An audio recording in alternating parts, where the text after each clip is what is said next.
जन्म का दरिद्र मानो पारस के पा गया हो, अंधेरों के सुंदर नेत्रों का लाभ हुआ हो, गूंगे के मुख में मानो सरस्वती आविराजी और शूरवीरों ने मानो युद्ध में विजय पाली। इन सुखों से भी सैकड़ों गुना बढ़कर आनंद माताएं पा रही हैं, क्योंकि रघुकुल के चंद्रमा श्री राम जी विवाह करके भाइयों सहित घर आए हैं। माताएं लोक रीति करते हैं, दूल्हा दुल्हनें सकुचाते हैं। इस महान आनंद विनोद को देखकर श्री रामचंद्र जी मन ही मन मुस्कुरा रहे हैं। मन की सभी वासनाएं पूरी जानकर देवता और पितरों का भले भांति पूजन किया। सबकी वंदना करके माताएं यही वरदान मांगते हैं, भाइयों सहित श्री राम जी का कल्याण हो। देवता छिपे हुए आशीर्वाद देते रहे और माताएं आनंदित हो आंचल भर भर कर ले रही हैं। तदंतर अब राजा ने बारातियों को बुलवा ले, उन्हें सवारे वस्त्र मणि रत्न और आभूषण दिए। आज्ञा पाकर राम जी को हृदय में रखकर वे सब आनंदित होकर अपने अपने घर गए। नगर के समस्त स्त्री पुरुष को राजा ने कपड़े और गहने पहनाए। घर घर बतावे बजने लगे। याचक जो लोग मांगते विशेष प्रसन्न होकर राजा उन्हें वही देते। संपूर्ण सेवकों को बाजे वालों को राजा ने नाना प्रकार के दान और सम्मान से संतुष्ट किया। सब जोहार करके आशीष देते हैं, गुण समूह की कथा गाते हैं। तब गुरु और ब्राह्मण सहित राजा दशरथ जब महल में गमन किया, वशिष्ठ जी ने जो आज्ञा दी उसे लोक वेद की विधि के अनुसार राजा ने आदर पूर्वक किया। ब्राह्मणों की भीड़ देखकर अपना बड़ा भाग्य जानकर सब रानियां आदर के साथ उठी। चरण धोकर उन्होंने सबको स्नान कराया। राजा ने भले भांति भोजन करके उन्हें भोजन कराया। आदर दान और प्रेम से पुष्ट हुए वे संतुष्ट मन से आशीर्वाद देते हुए चले। राजा ने गाधीपुत्र विश्वामित्र जी की बहुत तरह से पूजा की और कहा, हे नाथ, मेरे समान धन्य दूसरा कोई नहीं। राजा ने उन्हें उनकी बहुत प्रशंसा की और रानियों से उनकी चरण धूलि को ग्रहण किया। उन्हें महल के भीतर ठहरने को उत्तम स्थान दिया, जिसमें राजा और सब निवास उनका मन जोहता रहे। और फिर राजा ने गुरु वशिष्ठ जी के चरण कमलों की पूजा और विनती की। उनके हृदय में कम प्रीति न थी, अर्थात बहुत ही प्रीति थी। बहू सहित सब राजकुमार सब रानियों समेत राजा बार बार गुरु जी के चरणों की वंदना करते हैं, मुनीश्वर आशीर्वाद देते हैं। राजा ने अत्यंत प्रेम पूर्ण हृदय से पुत्रों को और सारी संपत्ति को सामने रखकर उन्हें स्वीकार करने के लिए विनती की, परंतु मुनिराज ने केवल अपना नेक मांग लिया और बहुत तरह से आशीर्वाद दिया। फिर सीता जी सहित श्री राम जी ने हृदय में रहकर गुरु वशिष्ठ जी हर्षित होकर अपने स्थान को गए। राजा ने सब ब्राह्मणों की स्त्रियों को बुलाए, उन्हें सुंदर वस्त्र तथा आभूषण पहनाए। फिर सब सुहासिनों को नगर भर के सौभाग्यवती बहन बेटी भांजी आदि बुलवा लिए और उनकी रुचि समझकर उसी के अनुसार उन्हें पहिरावनी दी। नेगी लोग सब अपना अपना नेक जोग लेते हैं। राजाओं ने कि शिरोमणि दशरथ जी उनकी इच्छा अनुसार देते हैं। जिन मेहमानों को प्रिय और पूजनीय जानो उनका राजा ने भली भांति सम्मान किया। देवतागण श्री रघुनाथ जी के विवाह देखकर उत्सव और प्रशंसा करके फूले नहीं समाते हुए नगाड़े बजाकर और को सुख प्राप्त कर अपने अपने लोक का चले। वे एक दूसरे से श्री राम जी के यश कहते जाते हैं और हृदय प्रेम में समाता नहीं है। सब प्रकार से सबका प्रेम पूर्वक भली भांति आदर सत्कार कर लेने पर राजा दशरथ जी के हृदय में पूर्ण उत्साह भर गया और जहाँ रनियावास था वहां पधारे। बहू समेत उन्होंने कुमारों को देखा। राजा ने आनंद सहित पुत्रों को गोद में लिया। उस समय राजा को जितना सुख हुआ उसे कौन कह सकता है। फिर पुत्र वधुओं को प्रेम सहित गोदी में बैठाकर बार बार हृदय में हर्षित होकर उन्होंने उनका दुलार किया। यह समाज समारोह देखकर निवास प्रसन्न हो गया, सबके हृदय में आनंद से निवास कर लिया। तब राजा ने किस तरह विवाह हुआ तथा वह सब का उसे सुन के सबको हर किसी को हर्ष होता है। राजा जनक के गुणशील महत्व प्रीति रीति और सुहावनी संपत्ति का वर्णन राजा ने भाट की तरह बहुत प्रकार से की। जनक जी की यह करनी सुनकर सब रानियां बहुत ही प्रसन्न होती हैं।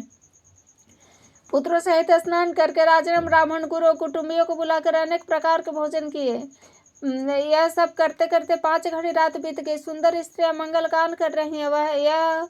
वह रात्रि सुख की मूल है, मनोहारिणी हो गई। सबने आचमन करके पान खाए और फूलों की माला सुगंधित द्रव्य आदि से विभूषित होकर सब शोभा से छा गए। श्री रामचंद्र जी को देखकर आज्ञा पाकर सब सिर नवाकर अपने अपने घर को चले। वहां प्रेम आनंद विनोद महत्व समय समाज और मनोहरता को सैकड़ों सरस्वती शेष ब्रह्म वेद ब्रह्म महादेव जी गणेश जी भी नहीं कह सकते। भला मैं उसकी इस प्रकार से बखान करूं, कहीं केचुआ भी धरती को सिर पर उठा सकता है। राजा ने सबका सब प्रकार से सम्मान करके कोमल वचन कहकर रानियों को बुलाया और कहा, बहुएं अभी बच्ची है, पराए घर से आई हैं, इनको इस तरह से रखना जैसे नेत्रों को पलके रखती हैं। थके लड़के नींद के वश में हो रहे, उन्हें ले जाकर शयन कराओ। ऐसा कहकर राजा श्री रामचंद्र जी के चरणों में मन लगाकर विश्राम भवन को चले। राजा के स्वभाव से सुंदर वचन सुनकर मणियों से जड़े सुवर्ण पलंग बिछवाए, गौ के दूध के फेन के समान सुंदर एवं कोमल अनेक सफेद चादरें बिछाई।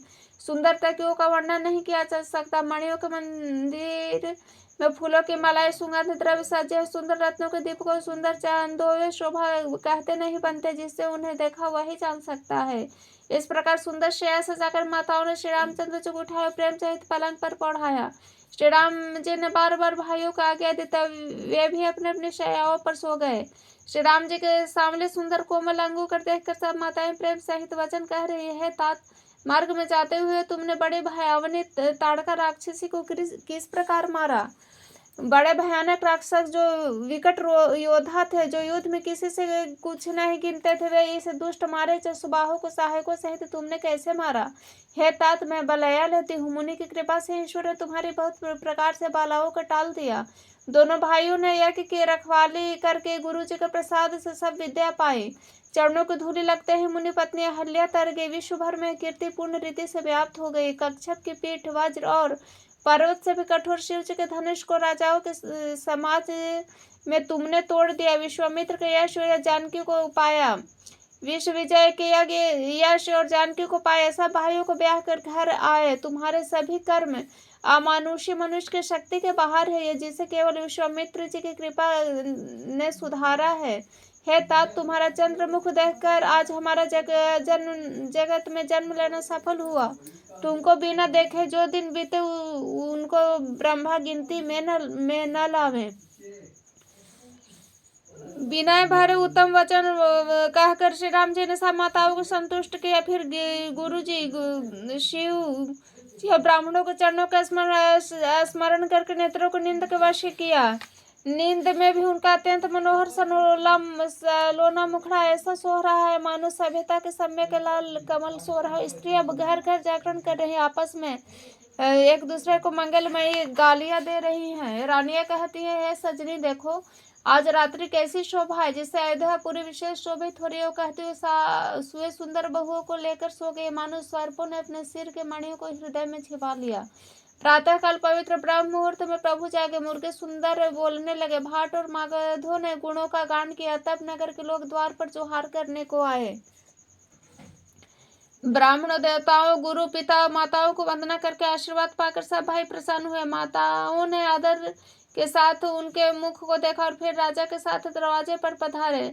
स्वभाव से ही पवित्र चारों भाइयों ने सब शौचादि निवृत्त होकर पवित्र सरयू नदी में स्नान किया और प्रातः क्रिया संध्या वंदन आदि करके पिता के पास आए। राजा के ने देखते ही उन्हें हृदय से लगा लिया। तदंतर वे आज्ञा पाकर हर्षित होकर बैठ गए।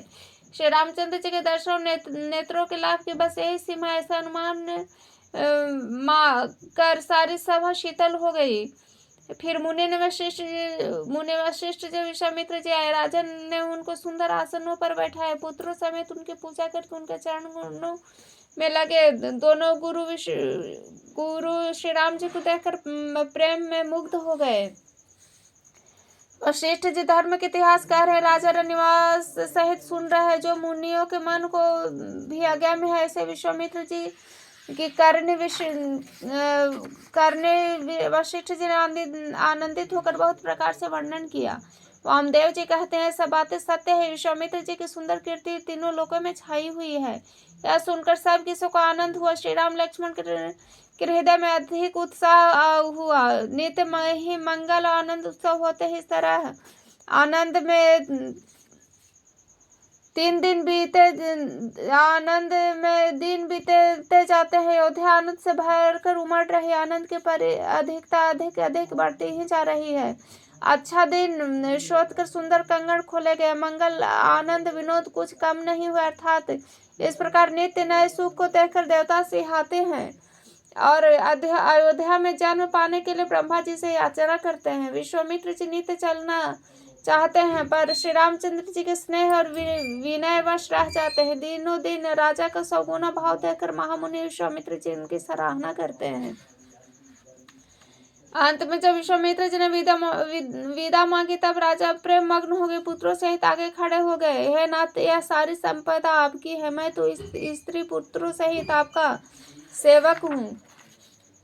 हे मुनि, लड़कों पर सदा स्नेह करते रहिएगा और मुझे भी दर्शन देते रहिएगा। ऐसा कहकर पुत्रों और रानियों सहित राजा दशरथ जी विश्वामित्र जी के चरणों पर गिर पड़े।